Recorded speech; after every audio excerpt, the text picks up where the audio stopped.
Bonjour, bonsoir, bonsoir chez vous. Vous êtes bien branchés dans www.soft15tv. Vous êtes sur www.sentinelle-rdecongo.com. Kolomboka, Lakista, Bizaleli, Yaba Kolomboka. Mabele Kei, photo récupérer ma kimoué et zonga et pas la bicho.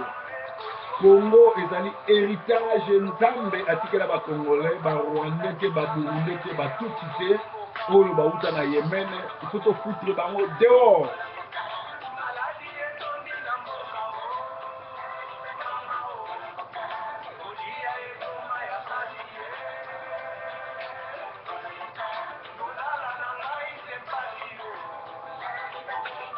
Là, comme c'est là qui vous parle de ce qui se passe au Congo. C'est comme ça que tous les musiciens, Wera, JB et tous les autres devaient composer. La conscientisation du Congolais. Breaking news de cet après-midi, on va parler sur existe-t-il une résistance congolaise dans la diaspora? Est-ce que vous avez une résistance dans la diaspora? Parce que sans résistance, Mabele vous ont dit. Sans résistance, Congolais a remis Malgola pour la ale molo tolobaki toza susu na ntango ya kolelalela te tokomi na ntango ya kopapa kokata c'est-à-dire ekomi na ntango barésistant babima baagir. Nani babengi mokolo mboka? Moto babengi mokolo mboka ezali oyo ayebaka kosala action na ntango ezali bongo. Donc tolobi bongo tozali na grand thème na biso ya lelo sur existe-t-il une résistance congolaise dans la diaspora? C'est une question que je vous pose et vous en avez bilingue en français, tout va en lingala pour na baimboka ba comprendre. Il est de l'intérêt général, je commence par me présenter. Isali serviteur Nabino, Proverbe 30-30, sentinelle de la diaspora, pasteur de la diaspora, très connu comme Didier Forme, Didier Songo, pasteur Didier, pasteur Salomon, c'est la même personne qui vous entretient de temps en temps dans des vidéos et nos internautes me connaissent, même ceux qui me suivent à travers la télévision dans le monde. Donc, bonjour, shalom chez vous. Il est de l'intérêt général de comprendre ce qui se passe au milieu de notre population dans la diaspora, pour saisir la réalité politique et sociale au Congo. C'est quoi une résistance? Résistant, combattant, alors il faut que les cas na période qui combattant to kota na résistance. Une résistance est une opposition armée contre l'envahisseur. Tu peux le définir encore, c'est comme opposition à l'occupation étrangère dans votre pays natal. Définition de la libération. La libération n'est autre que le fait de libérer ou de délivrer un peuple de la servitude de l'occupation étrangère. Une résistance sans armes n'est qu'une non-assistance aux personnes en danger.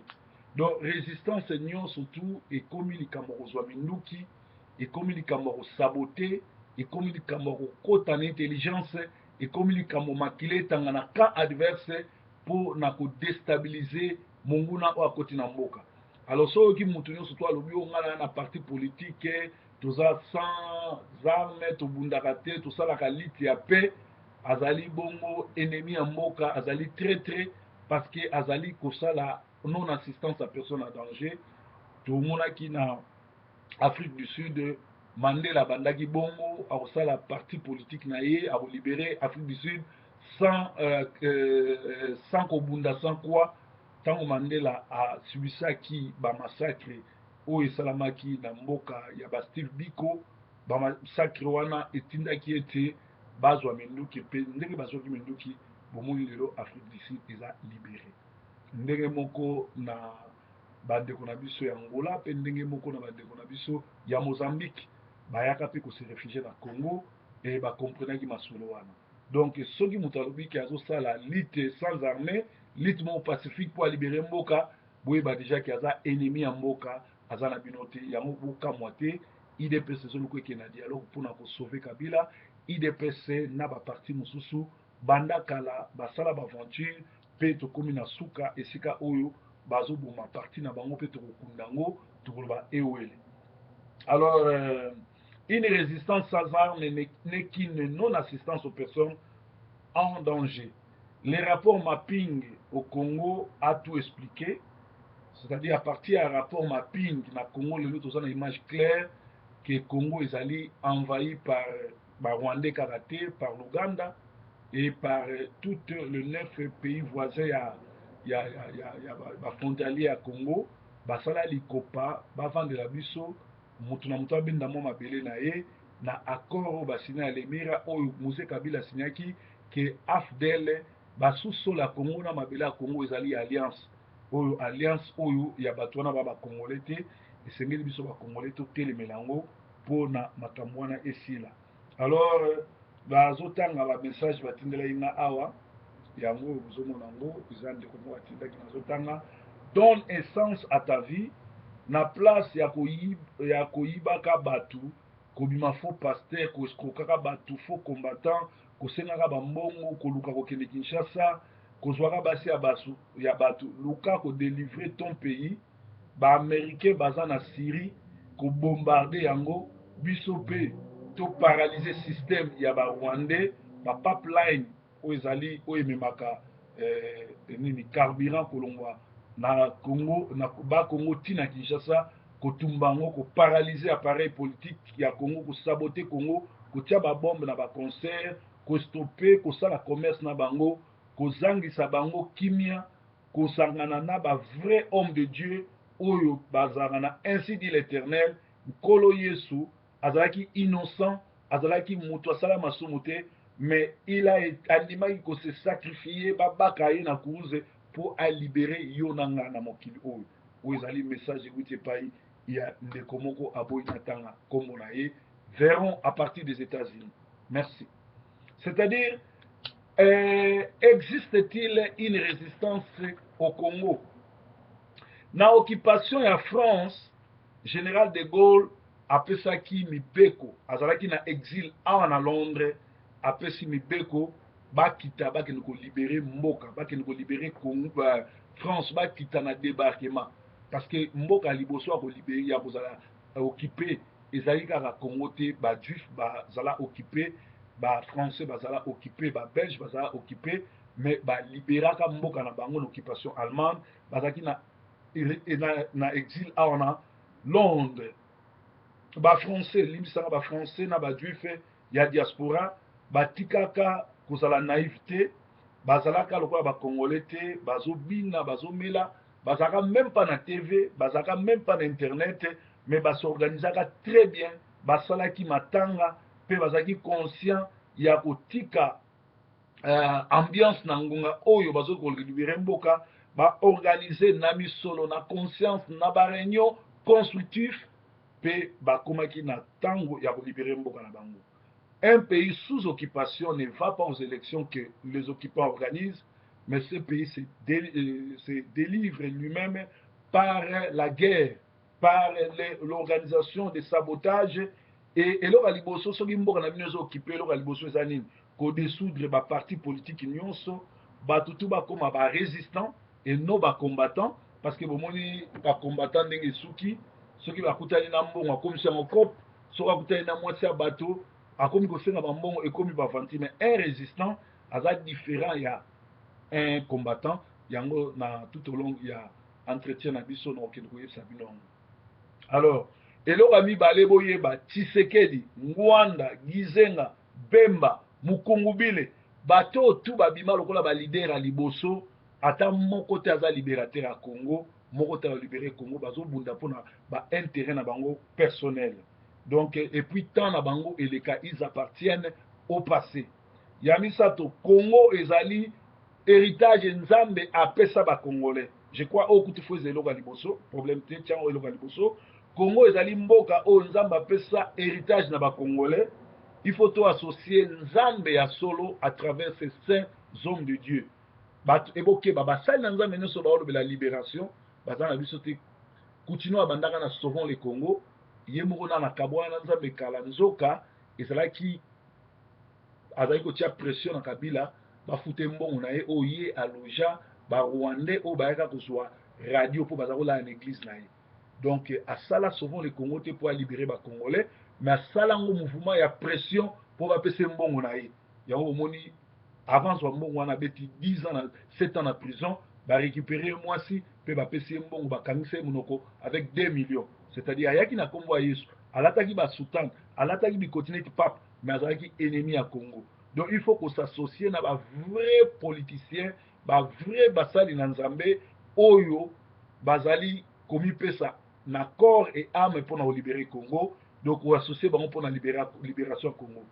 Résistant ya diaspora il faut akata commerce na Congo kopesa embargo na Congo.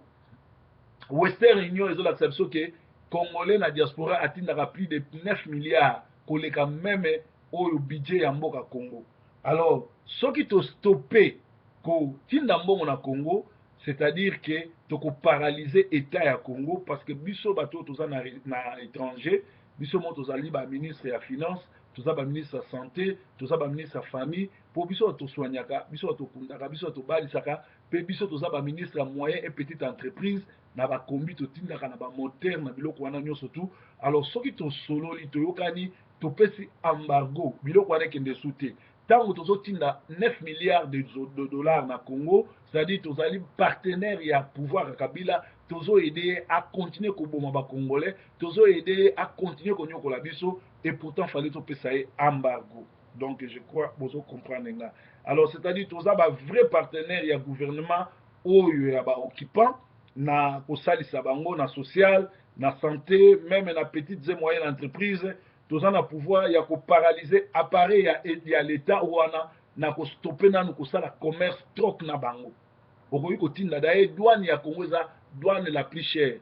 Soko olingi kozwa douane ya moins chère kende na Lomé, kende na Guinée, kende na Nigeria, kende na Lesotho, kende na Namibie, okokuta bien na Tanzanie na Dar es Salaam biloko no ekokende na moins cher okosala commerce ya kitoko okoteka sans koteka kopasser par Congo. Alors nazoloba te ke tostoppe koaider bafamille na biso.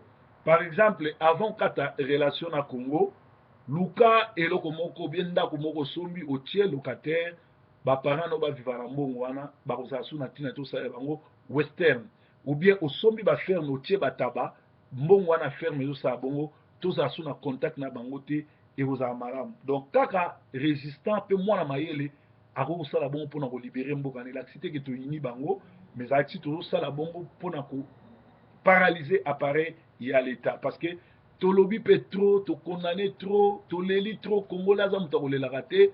Ndeko na biso Alain Moloto le vrai prophète ya Nzambe alobaki tokomi na ntango ya kopapa na ntango ya koyika na ntango ya kosala toyoka na nzembo oyo mpo ekotisa biso na esprit oyo toza nango ya Alain Moloto mpo bocomprendre ntango nini toza nango parce que eza na bato ebele bazokanisa ke ezali su ntango ya kolelaka ntango ya kolobaka atoka ezali moto Alain Moloto alobaki topelisa moto ekomi ntango ya kopapa ntango ya kolobaka toza su na ntango ya kolelalelaka te toyoka na nzembo oyo ekoteya motu moko mpe tokontinue.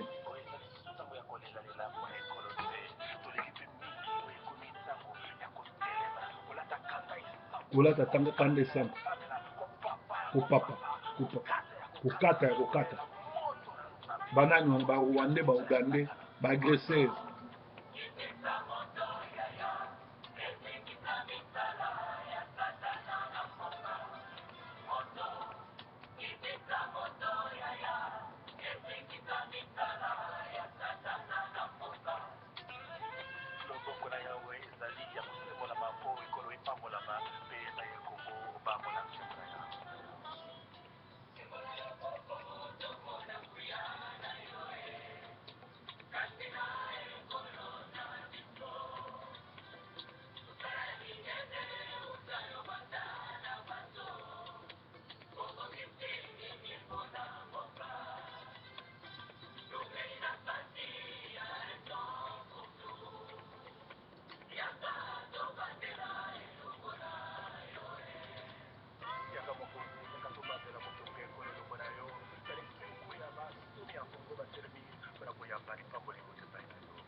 moto kitisa moto ezikisa misala ya satana na mboka ndenge ndeko na biso ale moloto azoyemba tolobi est-ce qu'il y a-t-il une résistance dans la diaspora congolaise. Alors ntango mboka eza occupé, pas d'élection libre sans les retraits des soldats rwandais, angolais, ougandais et sud-africains au Congo. Les preuves de l'occupation militaire tutsi-rwandaise sont les rapports Garrington et les rapports mapping sur les crimes de Paul Kagame et de Joseph Kabila en RDC, l'implication du Rwanda dans toutes les rébellions au Congo, Tobandina M23, CNDP, RCD, Goma, AFDL, des tristes mémoires, P, Tozali Bongo, na ba soldats rwandais infiltrés na kati armée, bazwi nationalité pe batindi ba congolais ba angolais ebele e batindi ba rwandais ba burundais ebele na poto na ba institution na ba école militaire kwa ba rwandais pourtant ba koya ba kinovanda kota est ya Congo après par référendum basenga ke mboka ne komi mboka na bango. L'intégration systématique dans l'armée par Joseph Kabila des ex-rebelles d'origine rwandais et ougandais de 1901 à nos jours, sans identification aucune, un mécanisme pour les Rwandais d'envoyer des renforts rwandais de la FRDC, le refus des négociations du génocidaire rwandais Kanambe Hippo de déclarer la guerre avec le Rwanda, donc la guerre contre le Rwanda parce que le pays est occupé et agressé par les Rwandais et l'Ouganda. Il n'a jamais fait de déclaration, il se contente à rigoler quand il est en face de Museveni et en face de Kagame et envahit le Puntu. L'amnistie accordée par Joseph aux Rwandais de M23 comme une prime de guerre permettant pour la première fois dans l'histoire de la guerre à un ennemi vaincu d'imposer sa loi sur le vainqueur. Donc, oyo nyonso tozolakisa ke tozali bongo na kati ya organisation moko criminelle oyo ezosenga biso bakongolais totelema s'organiser mpona kokanga yango mpo ezala ndenge wana. Alors tolobaki ete ntango mboka eza occupé bato tofu balongwa na baparti politique bastoppe kozala na baparti politique badissoudre baparti politique bakoma barésistance, c'est-à-dire résistance na koexplike bino awa résistance elakisi nini mpona koneutraliser l'appareil de l'état nakini sur place il faut tosala baaction ya kokata pipeline oyo ezomema carburant pétrole essence banda na bakongo ti na Kinshasa kobebisa kotia babombe na baconcert esika barwandais bakokende obina en plein air esika bamusicien congolais bazofuta bango 30 000 50 000 na babrasserie mpo na kodistraire bacongolais.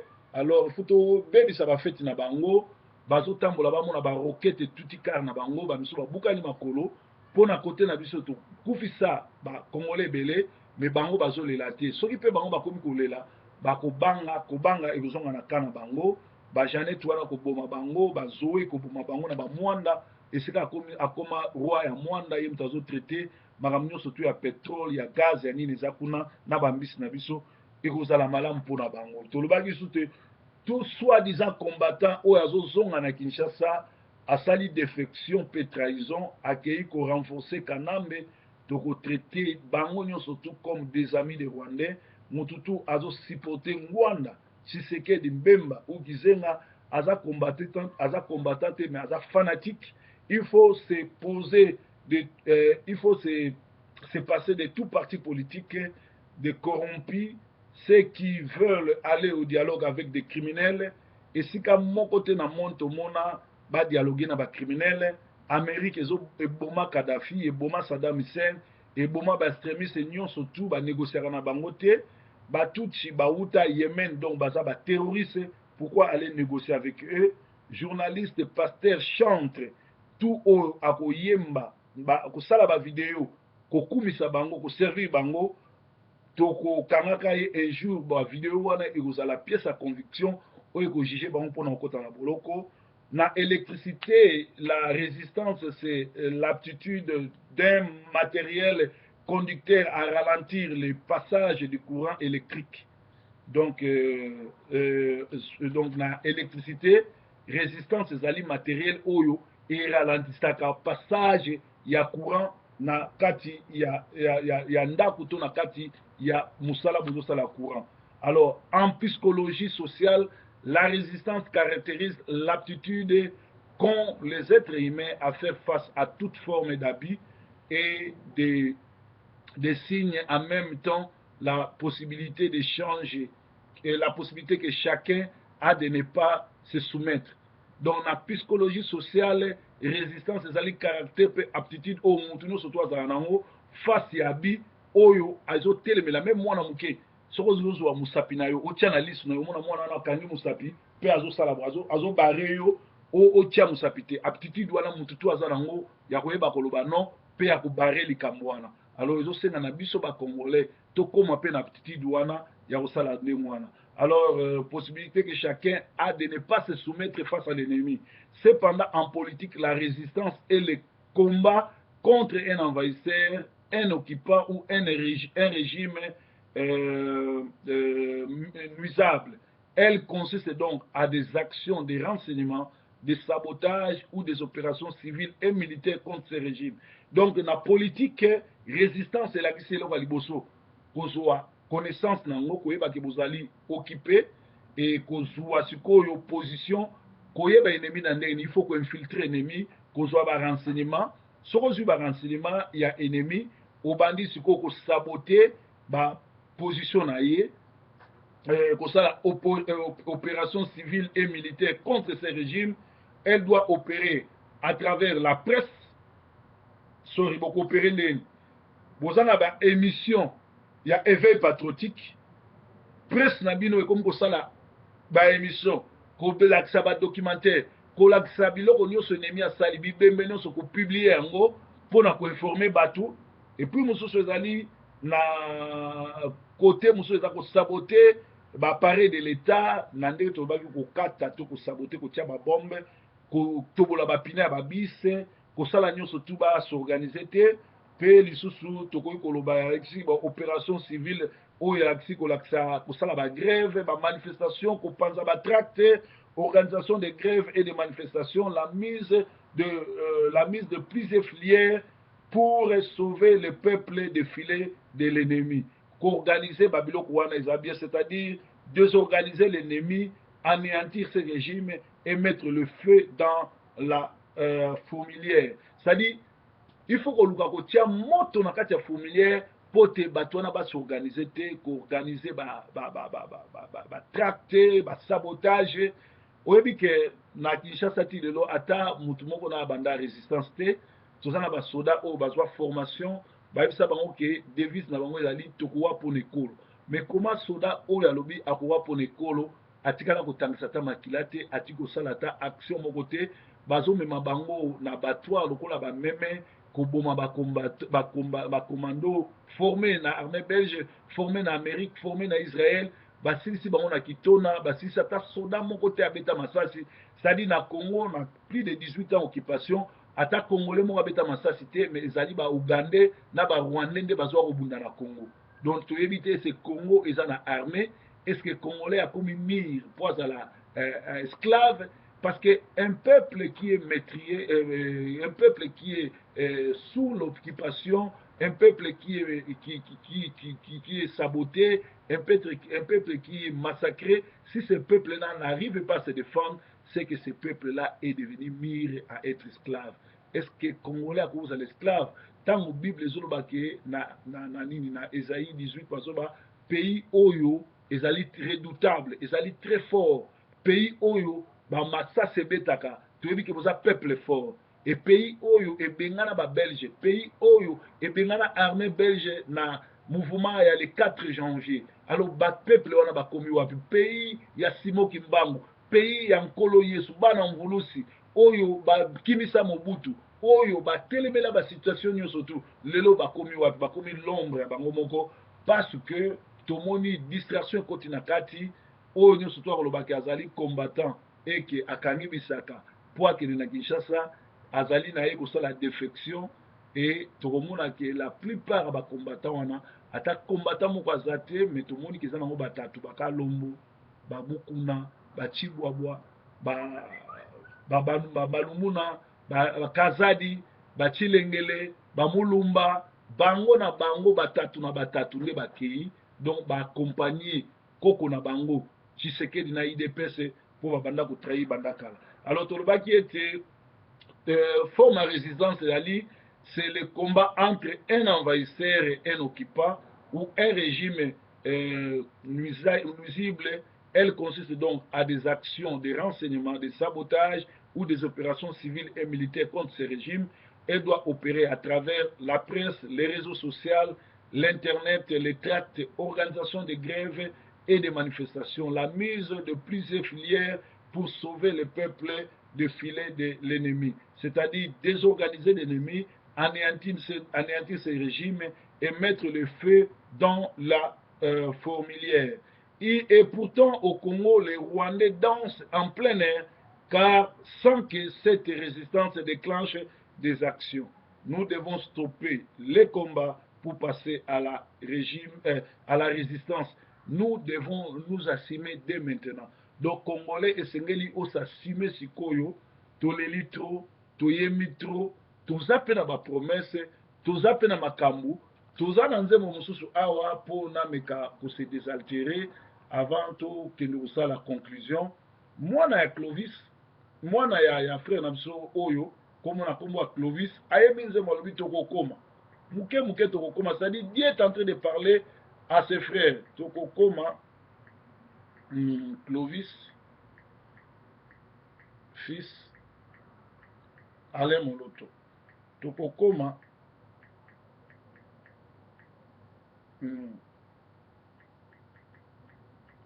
mpona bozoyoka nzambe azokontinue koloba, peut-être biso nde tozotia matoi te, me nzambe azokoloba. Tolanda na nzembo oyo ya Clovis boyoka nde nzambe azoloba, comme ça bokocomprendre message yango eza ndenge.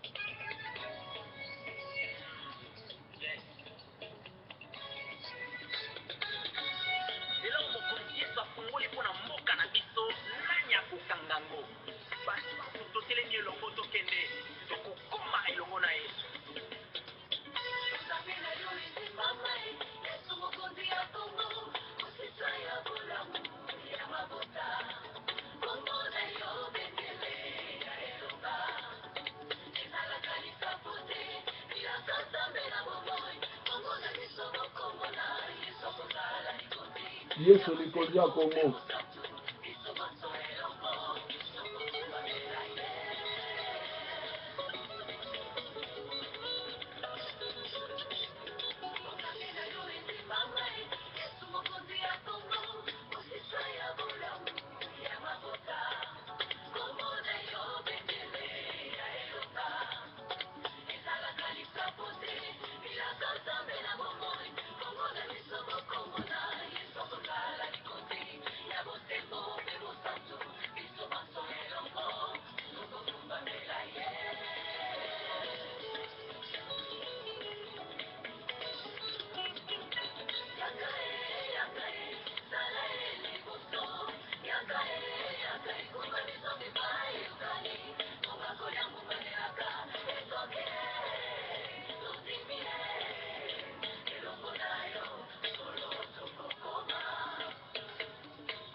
Mokonzi ya Kongo akosaka te,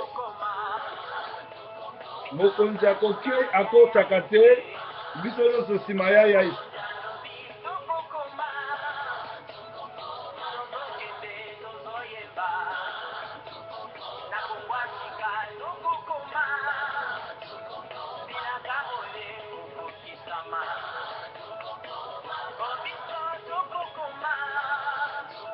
Boni melanga tokokoma. Kongo eza ya Yesu e tokokoma. Mabele eza nani? Ya Yesu e tokokoma. Tokokoma. Wana nzambe mutu azokisa bakongole mabele eza Kongo. Ye aza roi ya Kongo. Tokokoma. Mangungu wa ba Rwandais ya ba Ougandais ezali bango te bato bakela Congo. Ezali bango te baza le tout puissant. Yesu Masiya nda aza le tout puissant. Kumba biso tokokoma. Tala Paul ezomona donc libération ekomi.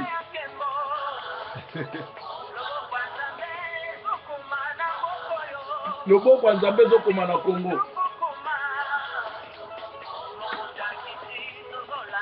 Mokonzi akiti tozolanda ya Yesu tozokoma mais toza na problème moko oyo ezotungisa Congo accord cadre na pe oyo ba Rwandais basinya na ba Congolais à lokuta elakisi ke topesi ba Rwandais droit to kabola mabele pe topesi bango droit ya koteka ba coltan ba richesse na biso ezali lokuta parce que ba Rwandais ba vivaka na lokuta vi na bango mobimba moni yango basala histoire qui basala génocide et pourtant baboma génocide wana ezaki ya lokuta yango moni 20 ans plus tard nzambe abimisi bango libanda alors na likambo oyo biso bacongolais esengeli toyeba ke nzambe nde moto apesa biso Congo malgré accord cadre ou pas cadre oyo barwandais bazokosa ke topesa bango droit tokabola mabele mpe bateka barichesse na biso na nkombo na Yesu biso basali na nzambe tosuspendre yango mpe ekosimba te na nyonso wana.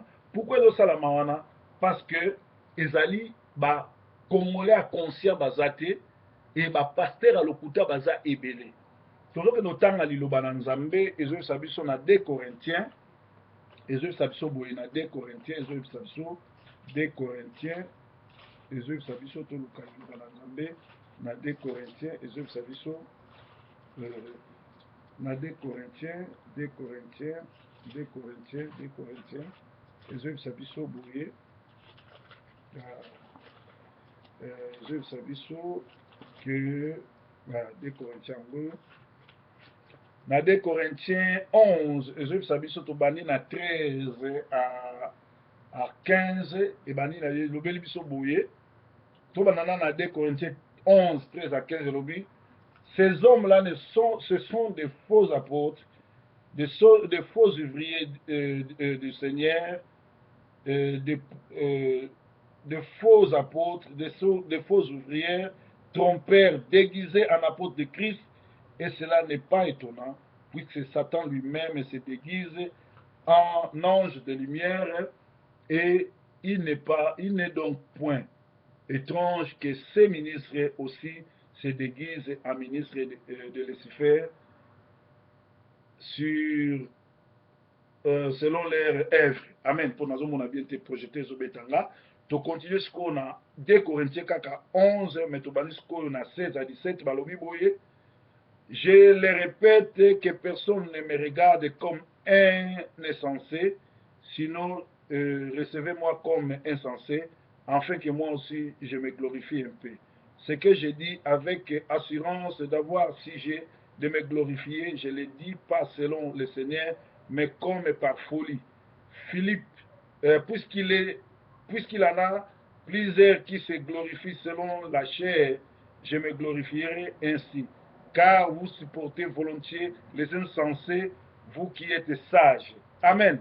Alors, na 20 ans, si quelqu'un vous avertit, vous a servi, si quelqu'un vous dévore, si quelqu'un s'empare de vous, si quelqu'un est arrogant, si quelqu'un vous frappe au visage, vous le supportez. Sorry. J'ai honte de dire, nous avons montré de la faiblesse. Alléluia. Donc, awa, et là, ça qui va serviteur et à l'ocouté à Satan, va continuer à la bergerie pour se déguiser le coup la basali na Nzambe. Il y a un bazo quoi lier population côté à un faux évangile pour nous supporter ba rebelle oyo ba ko bebisa mboka parce que ceux qui ba congolais solo ceux ba parole ba côté nenga nazote ya ko éveiller peuple poto ba non na makambo wana. Alors question to retourna est ce kanambe aboma ba congolais nyon surtout o bazaki na armée ya phase bo ke banango parce que ezali bongo te pe lisusu na ma question mosusu tokotuna awa tolobi ke baaccord cadre ezoko blanchir pillage et tout na baviole tout yango oyo barwandais basali na congo yango omoni bazoko amnistier barwandais mpe bazozwa bavrai congolais bazotia bango na kati ya nani ya boloko ndenge ndeko na ngai mise swele na kulutu matata kudia kubanza balobaki a partir États-Unis parce que bozolanda biso en direct ya Soft15 TV pe tozali bongo na www Sentinelle TV. Alors tolobaki ete nous devons nous assumer parce que le Congo a besoin de résistants bato bakendo sala baction bato bayekola minduki bato bayebi eloko moko kobanga eloko moko te mpo barwandais batikala kobunda te baya makasi na kobina me babunda te mpe nano babundi te baosala baventure kuna na Congo eza nango kaka bacongolais te mais ezali barwandais na baugandais nde babunda mpona baintere ya kowelela nkita ya maboko ya mboka Congo. Accord cadre ezopesa Rwanda na Burundi droit ya koteka nkita na biso droit ya kobotola mabele na biso mais soki tobomi Kabila barwandais bango mo bakokima parce que le plus grand mal le plus grand problème na Congo eza Kabila soki tobomi ye tokati ye mike mike barwandais na bakokima. Alors tokomi na suka yoza résistant assume toi nous devons assumer toyoka ke babombe komokoya toyoka ke na baconcert bato bakufi bazala bato ya position to bazala bato ya pouvoir etali biso te parce que faut to déstabiliser appareil de l'état pour to libérer mboka. Alors comme communiqué tokoloba boye église protestante ebandi kobalisa bacouple ya bagay c'est-à-dire balesbienne basi na mibali na mibali ezali koconfirme 1 Timothée 4:1 esika elobi ete bato ebele bakoboya nzambe mpona basadapte balanda badoctrine ya badiable badoctrine ya bademo ya basataniste mpe tolobaki ete soki ozobela liaka gombo oyo tobengaka dongodongo ebikisaka maladi ebele diabete owareva maladi nyonso ozobela mpe tolobaki na Manchester soki olingi kolia pondu ya kitoko pondu ezali benga mama bena proverbe okolia pondu ya kitoko ou okei na chita mil esika oyo babengi yango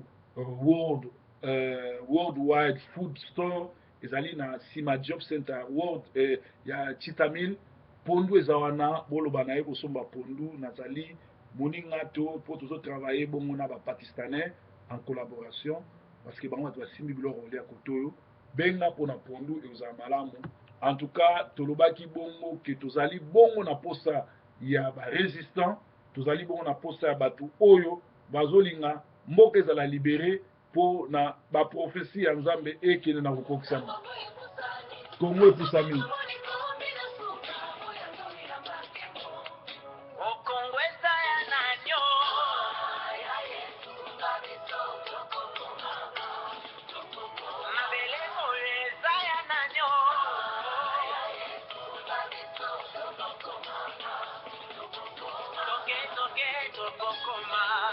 Breaking news en direct ya Mongalema ozolanda biso na Soft15 TV pe na www Sentinelle rd.congo basango ya mboka toza na posa ya résistance toza na posa ya bacombattant lisusu te parce que mingi ya bacombattant bazalaki bareceveur bazalaki balianga ndo baya poto nzela makolo baopportuniste bayebi même pas vision batanga te bazali bongo mpona baintérêt personnel mpe mingi na kati na bango eza bato bato congolais asime toi tokokoma landa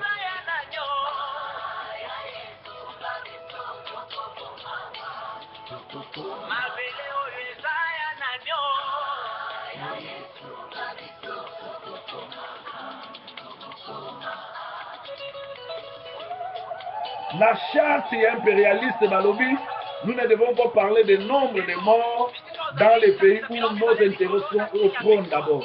Poser la télé, la radio, la TV, il y a photo et le vélo makambozo na Congo. Na France, 18 personnes, Bakoupa 12 personnes, Mokil Mombelobaki na Congo, nous avons plus de 20 millions de Congolais bakufi ata presse moko azoloba te kozela te balobela yo parce que ezali charte ya baimpérialisme bazokomettre yango en pratique mais Congo eza nzambe mokonzi alobi eza nzambe tolanda